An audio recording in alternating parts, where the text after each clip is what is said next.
The BYU football program is en route to New Mexico to get ready for the New Mexico Bowl on Saturday. What is the latest with regards to guys like Jaren Hall? We'll get into that. We'll also pay tribute to the Pirate himself, Mike Leach, who sadly passed away earlier this week. And we continue to keep an eye on the transfer portal. It goes on and on and on.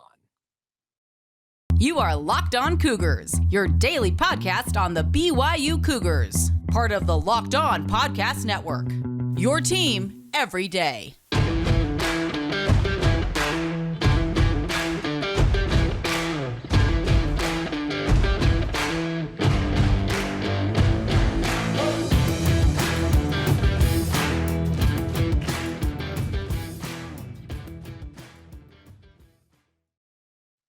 What is up, everybody? I'm Jake Hatch, your host on Locked On Cougars, your resident BYU insider. Thank you for making Locked On Cougars your first listen of the day. Always appreciate you guys checking out the show and making it part of your daily routine. We're very proud to be part of the Locked On Podcast Network, and we are your only daily podcast focused on the BYU Cougars. The goal here, simply stated, make sure you guys are the smartest BYU fans in the room by giving you all the news and notes that you guys can handle in about 25 to 30 minutes every single day. All right, let's get into it. But a quick reminder that our title sponsor today is our friends over at Omaha Steak. Omaha Steaks is a gift from the heart, my friends, a gift that will be remembered with every unforgettable bite. Order with complete confidence today, knowing that you're ordering the very best. OmahaSteaks.com is the website.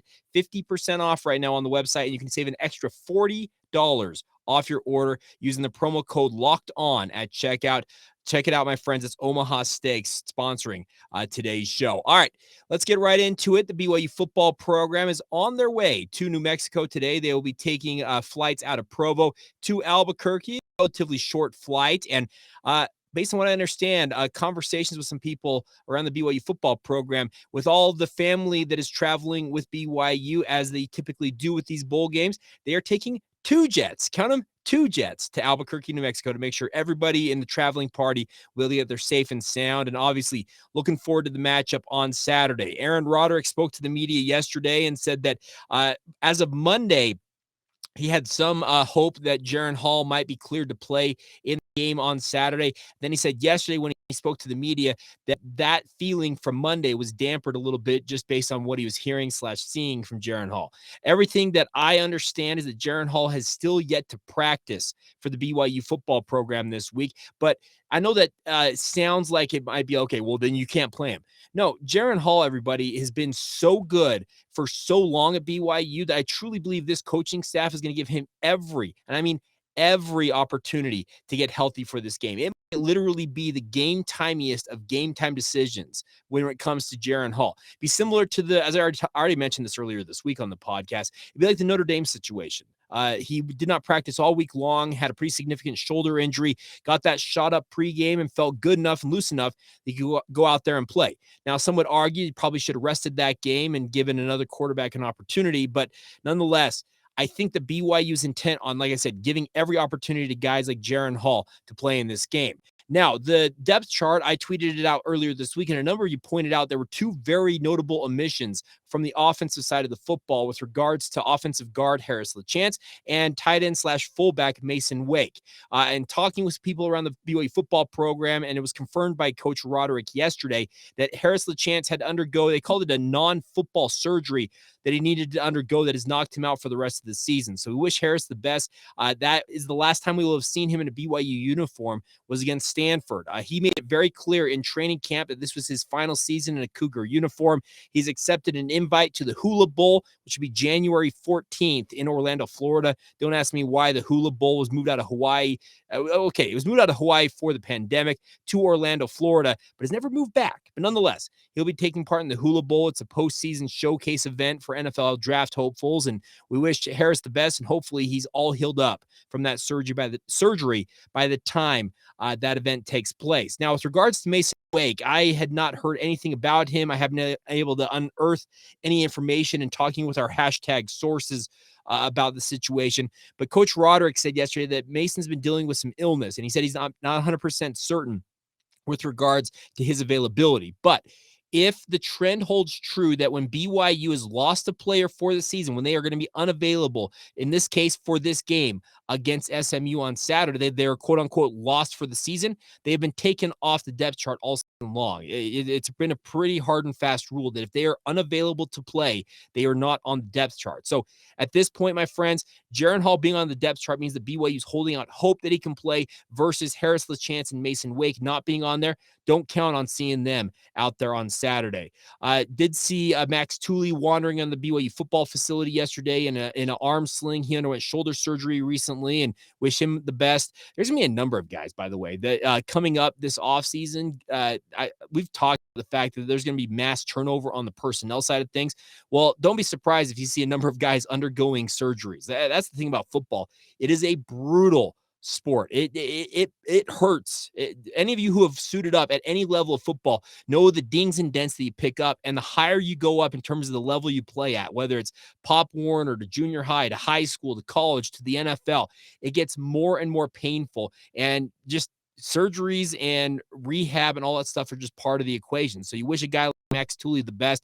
Obviously, I'm expecting him to travel with the team to New Mexico to take in the festivities, but there's going to be a lot of guys when it comes to the offseason, shoulder surgeries, maybe lingering knee issues. You can name it. It's so crazy how many different things pop up, but don't be surprised if you see a bunch of guys on social media suddenly after the season wraps up end up undergoing some kind of procedure. Now, one other note real quick on this, we're going to talk more about the transfer portal here in just a moment, is that BYU, they're getting after it. They are absolutely doing work. Aaron Roderick, I mentioned this yesterday. He said that the calendar right now is just absolutely insane because BYU's players are dealing with finals, bowl prep, coaches are dealing with bowl prep. But in addition to that, they got to monitor the transfer portal. They're out on the road recruiting. It feels like these guys are getting absolutely just run over with regards to all the different responsibilities that they have. But as Coach Roderick said, I don't sleep a lot this time of year, but you know what? It's what I love to do. It's what we signed up for. It's the job we are required to do. Now, let's talk a little bit more about the transfer portal. For a number of you out there worried that BYU may not be doing their due diligence when it comes to bringing in talent. Well, I think that the social media response we've seen this weekend should give you some indication of what BYU is doing in that regard. We'll get to that in just a moment. First, though, a word on our friends over at Omaha Steaks. We talked about them in the open, but they are absolutely incredible, my friends. For the last, I've said this before, 4 to 5 years, my mother-in-law has sent me a box of Omaha Steaks, and just absolutely incredible. The steaks are great. The chicken is phenomenal. Even their hot dogs. They got these big Frankfurters, is what I call them. They're just really big, juicy hot dogs. Absolutely incredible. That's what I love about Omaha Steaks. They have put together a delicious selection of various gift packages to make shopping for the ones you love nice and easy this time of year. Go to omahasteaks.com and take advantage of a 50% off site-wide sale. Plus, use the promo code Locked On to get at checkout to get an additional $40 off your order. So think about this. 50% already taken right off the top at omahasteaks.com. But then when you use our promo code Locked On, you get an additional $40 off your order, my friends. It is a no-brainer. Get to Omaha Steaks right now. Take advantage of this deal. You can get their butcher's cut filet mignons, any type of cut of steak. They've got their air-chilled boneless chicken, burgers, ready-to-go meals, comfort-type food. It's incredible. I cannot recommend it enough, so don't wait. Order today and beat the shipping rush. Go to omahasteaks.com and use that promo code Locked On at checkout. Once again, 50% off site-wide right now, in addition to using the promo code Locked On for an additional $40. It's not 40%, $40 off your order. Our good friends over at Omaha Steaks, just a reminder that minimum order may be required, but check it out. 50% off right now at omahasteaks.com. Make sure you use that promo code Locked On. All right. Before we get into the transfer portal, just a quick reminder, if you want to catch up on all the news you may have missed in the sports world, whether it comes to the NFL, NBA, NHL, MLB, college sports, our friends over at Locked On Sports Today have got you covered. Make it your second listen after this show. It is everything. Like I said, a lot of you probably go to the sports pages, whether it's ESPN, CBS Sports, whatever you frequent. This is the audio format of that. Check out Locked On Sports Today, wherever you get your podcasts, on this app, YouTube, and just the various other podcast platforms out there, whatever you might be fanning. Check out Locked On Sports Today. All right, the transfer portal rolls on and on and on. It just continues to spin, and it's going to pick up. Now, let me add one thing. I actually had a question. I guess I'll throw it right now. A number of you have been sending in questions all week long, and if you want to get in, we'll do a mailbag edition of the podcast for our Thursday edition. We call it our Mailbag Thursday. You guys essentially engineer the show with any questions you guys might have. You can begin sending those in right now via the comments section on YouTube if you happen to be watching this online, or if you just want to email us. LockedOnBYU@gmail.com is the easiest way to get at us there, or on social media, Facebook, Instagram, or Twitter, Locked On Cougars. Now, I'm going to get to a question that came in earlier this week from Bill, and he sent this in saying, Jake, what is the status right now with regards to BYU in the transfer portal? I feel like they've been off to a very slow start relative to some other teams out there. Can you give us some insight as to what is going on with the BYU football program?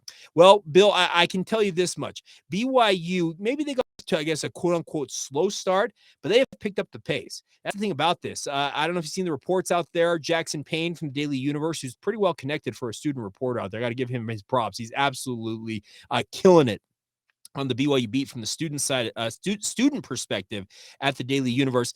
He lifted the lid on a rumor out there and confirmed it, and I've since been able to talk to some people that former Notre Dame quarterback Drew Pine has visited BYU. So make that 2 quarterback visits in the past 4 5 days.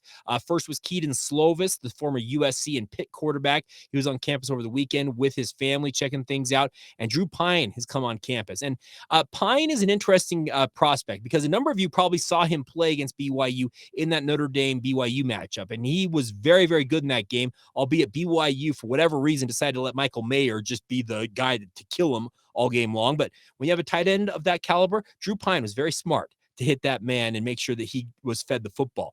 Drew Pine had a pretty decent season, all things considered, filling in for an injury. He was the second string quarterback. Their starter, Tyler Buckner got injured.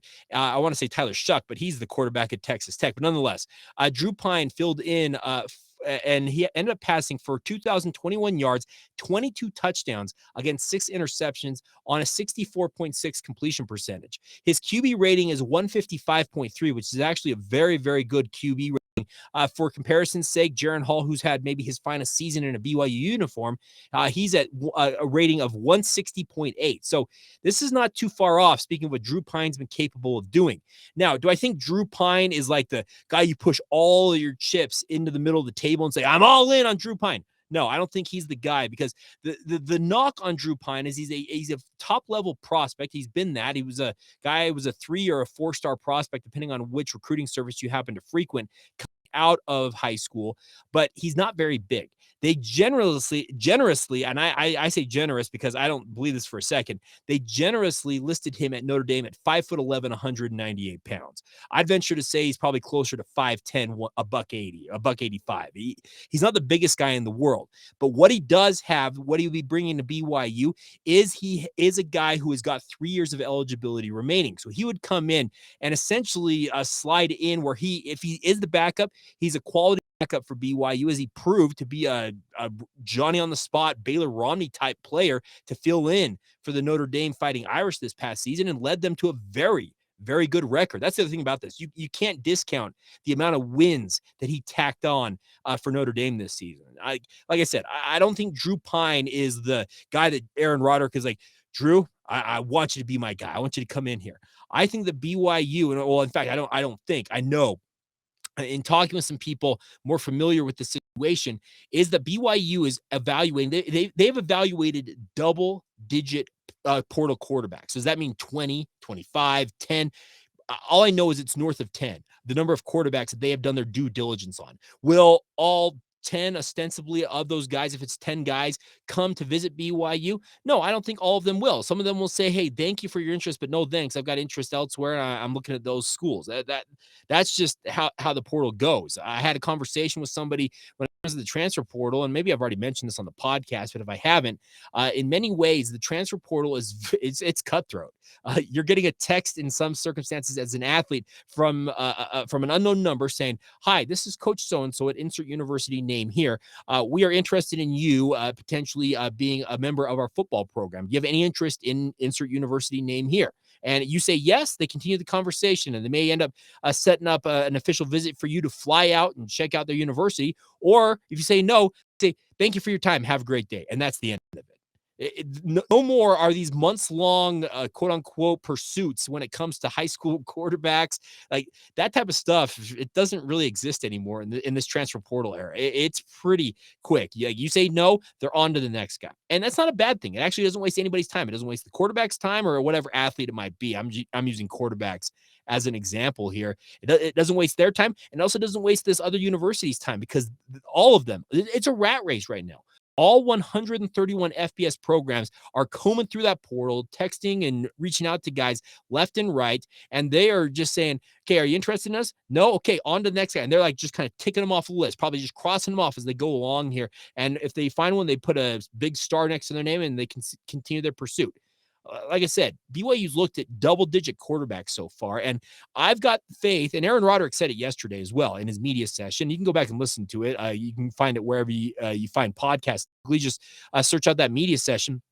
And Aaron said that he always plans to have at least 5 of what he considers to be the best quarterbacks in the country in his room if he can manage it. He mentioned the fact that BYU will be pursuing at least 2 quarterbacks in this quarterback, I guess not this quarterback room. He'll be looking at bringing in 2 different quarterbacks in this recruiting cycle. One ostensibly is already Ryder Burton, the quarterback out of Springville High School. He'd be a high school guy you come in and develop, and maybe he ends up being the guy down the road. Ostensibly at least one transfer portal quarterback. The way that Aaron Roderick was speaking yesterday, I took it more as the fact that he thinks that Ryder Burton is off to the side, and he's probably looking at least 2 portal quarterbacks coming into BYU. I am still of the belief, I will continue to beat this drum, that I think Jaren Hall does move on after the season. He's been very, very adamant that he has not made a decision yet, so we'll wait and find out about that. But I think that BYU is they're planning for life after Jaren Hall. And I think that would involve bringing in at least 2 portal quarterbacks to compete with whoever else, whether it's Cade Fennegan, Soljay Maiava-Peters, Nick Phillips on the roster currently, Ryder Burton incoming to the program, to have all of them compete in spring ball for the right to be the next guy for BYU to open the Big 12 era. There's a big opportunity here for whoever ends up being that quarterback, because you're going to make history as the first guy to take snaps under center in a new era for BYU football. And obviously that's going to carry a big mantle, a big weight on your shoulders to be the guy to lead BYU into the Power 5 era of their football program. But at the same time, there's a number of guys out there I think want nothing more than that. So is Drew Pine a guy that I would bring in if I was BYU? Yeah, I would be. I would bring him in a Baylor Romney role. I would be very clear with him, saying that you're going to compete for the starting job, but understand that if you don't win the job, understand that our history at quarterback, especially with Jaren Hall, has proven that typically we need a guy like you to step in big moments, and the guy that fills in. Maybe that pitch is going to fall on deaf ears when it comes to a guy like Drew Pine, but that's be the pitch I would make for him. Now, in terms of other news with regards to the portal, BYU has brought in Armani Chapman. Armani Chapman is a graduate transfer from Virginia Tech, a cornerback type, or could potentially play safety. He started a ton of games out there for the Hokies. He's got a proven production at the Power 5 level. I think guys like this are what BYU should be targeting in the transfer portal. Guys who've got proven production are guys that are looking to have a standout role, maybe in their final go as a college football player. Use the pitch that BYU's been using on running backs in the transfer portal. They go to these guys and say, okay, you got one more year, come in and be the guy, be our starter, and show out in your final season in a BYU uniform. That should be the pitch to all of the athletes that BYU is looking at. They also have a number of JUCO guys that have been visiting BYU. There is one in from East LA College, guy that is an offensive tackle. BYU's doing everything they can to bolster their roster, my friends. That's the thing about this, is BYU is making sure that they get the talent influx that they feel like they need to be competitive in the Big 12 in the relatively near future. Now, we also have some news with regards to guys leaving the program from BYU and where they might have landed. Some of you probably saw it on social media. I tweeted it out, but Campbell Barrington, the younger brother of Clark Barrington, a regular contributor to this program, he has announced that committed to the Baylor Bears. He is headed to rejoin Jeff Grimes and Eric Mateos, and I don't think any of us should be surprised by this. Eric Mateos and Jeff Grimes are a fantastic tandem. They did great things with the offensive line here at BYU, and Campbell Barrington, based on all the reports out there, feels like his best opportunity to get the get the most out of his career is to find a better situation for himself. And he feels like Baylor is the place to go. And talking with some folks down there in Waco, they feel like this is a great pickup for the Bears because they lose a lot of guys along their offensive line this coming off season. And I think Campbell is going to be great. Honestly, I think Campbell could be a starter down there at Baylor, and I wish him nothing but the best. I will be rooting on the Baylor Bears. And if BYU gets the opportunity to face Baylor in the next 2 to 3 years, they very well could see number 71. That's what, you were 74. Excuse me. Campbell Barrington was wearing number 74, if I recall correctly, for BYU.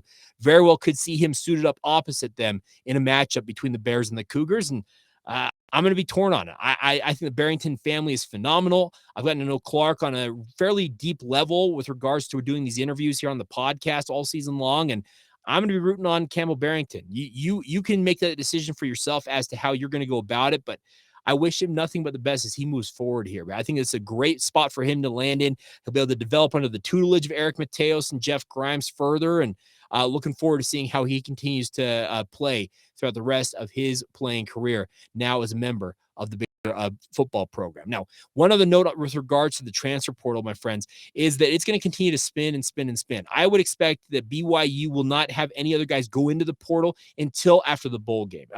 After Saturday, all bets are off. Guys could decide, you know what? I did my duty. I stayed through the bowl game, and I'm taking off now. I think you'll see another small influx of guys from BYU entering the portal coming up next week and maybe the week after that. But then at that point, you continue to have to kind of monitor the situation because the transfer portal does stay open until January 18th. It's a 6-week window. It's going to stay open for a while here. So don't get too over your skis with regards to BYU hasn't brought anybody in yet. They haven't committed anybody. It's a long process. And the crazy thing about it is once you go into the portal, you can stay in the portal for as long as you feel like you need to find the right option for you. A guy like Campbell Barrington, with him committing to Baylor, I assume he exits the portal very, very relatively quickly here, and he'll be out of the portal. But there could be guys who end up spending months and if not years in the portal as well. So it's kind of a long play here. BYU is doing their due diligence. Be assured of that. But at the same time, understand that it's kind of it's a feeling out process here because not everybody, all the talent that you may think is going to go into the portal has gone in there quite yet. And after the bowl season, after each of these bowl games, there could be guys that go into the portal. And you're like, hey, that's the guy we're interested in. Ding, ding, ding. And if you were to go and fill up your roster with the initial influx of guys going into the portal, there was already, I think they said 1,000 in there when it came to the first week of the transfer portal. Well, if you'd already filled up all of your slots and all of a sudden another more talented guy pops up, you're going to tell the guy you just committed to say, you know what, instead, can you jump back in the portal? We're going to go after this guy.